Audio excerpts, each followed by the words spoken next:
I think it's one of the most fundamental issues that we face, how we live peaceably together. You can frame it as an issue of criminal justice. I actually think it's much, much bigger than that. As the system shrinks, as crime goes down, as the touch of police goes down, as incarceration goes down, how do we create safety beyond the apparatus of the criminal justice system? There are many other much more affirmative ways to create safety that we're starting to understand and lift up.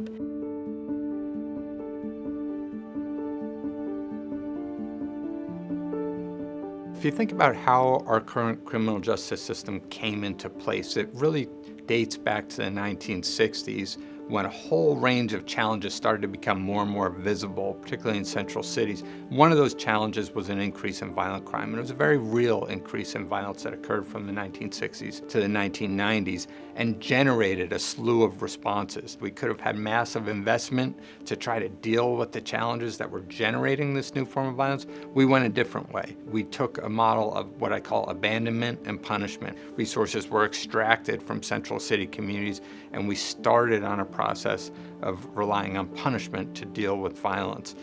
There are two questions that I grapple with. One is, how do we make sure that violence doesn't rise, that we reduce violence further, make sure that every community is safe?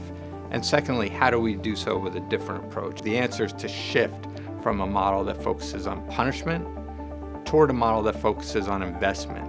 Investment in the kinds of people and the kinds of organizations that have the capacity to provide the services that people need to thrive, that communities need to thrive, and that have the capacity to control violence. We need to get away from thinking about the justice system as the way in which we secure our safety. If we are able to move well before somebody's contact with the justice system and invest in really rigorous way in the kinds of things that promote well-being, jobs, education, vibrant public spaces. Those are the kinds of things that will ultimately create a kind of virtuous cycle that will create safety without the touch of the justice system. And that's really where Elizabeth Glazer and I have focused our attention, making a call for investments in a different set of actors and investments in residents and community organizations who can play a core role in dealing with violence, but also just building stronger communities and improving well-being around the city. There's an opportunity